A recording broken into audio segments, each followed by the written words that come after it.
बाबा हिते तो वीचारनि खे मज़ो ई कोन अचे न साईं, को विर्द न वज़ीफ़ो कुछ भी कोन्हे, को तावीज़ दुआ कुछ भी कोन्हे।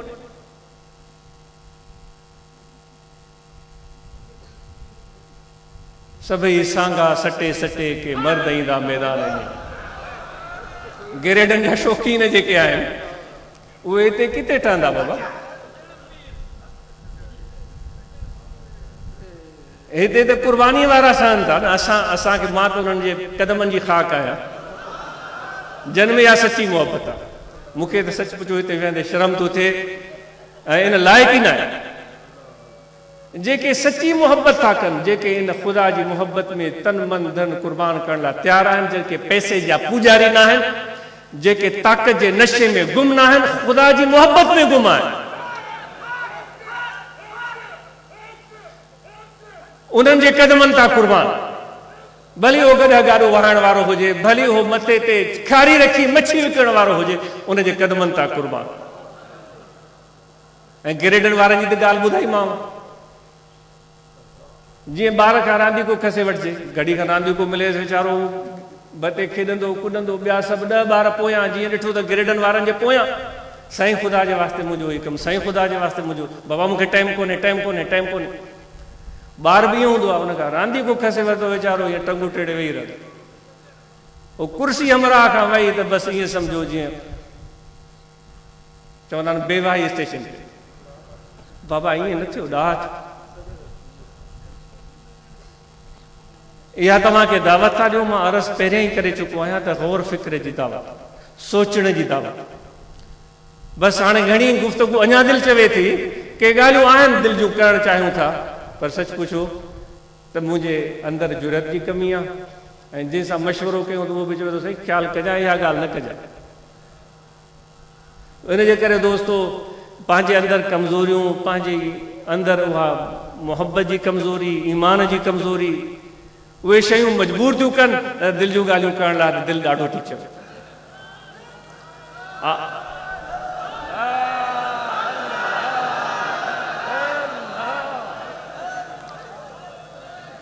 तव्हां सभिनी खे अॼु नई ज़िंदगी शुरू करणी आहे हिक नए जज़्बे सां।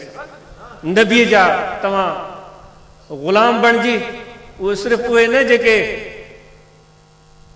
नारेबाज़ीअ ते महदूद हुजनि। बाबा जे नबीअ जा ग़ुलाम आहे त पहिरियां पाण खे ठीकु कयो, ॿियनि जा ठेकेदार न बणिजो, पाण खे ठीकु कयो। हिन जमायत जी बुनियादी मक़ासद मां हिकु अहम मक़सदु पंहिंजी इस्लाह, पंहिंजी दुरुस्तगी, पंहिंजे अहवाल अतवार जी दुरुस्तगी।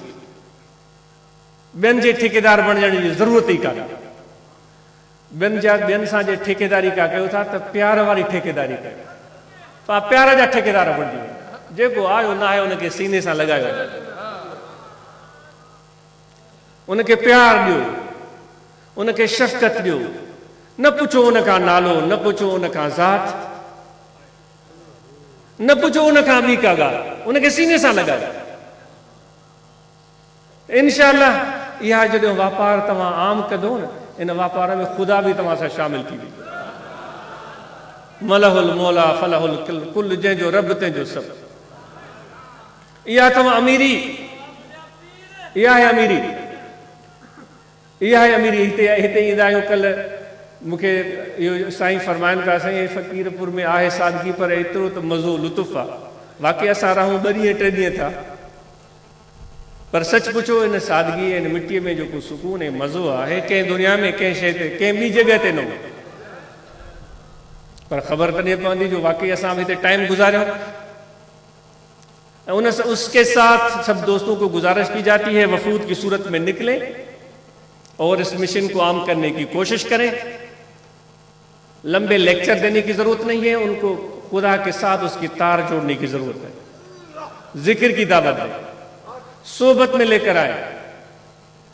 ठीक है, आप उनको बताएंगे, हो सकता है वो ऐसे लोग तो आते नहीं, मुझे पता है।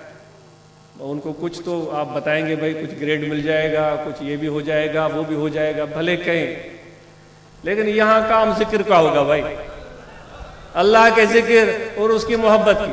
लेकिन अगर आप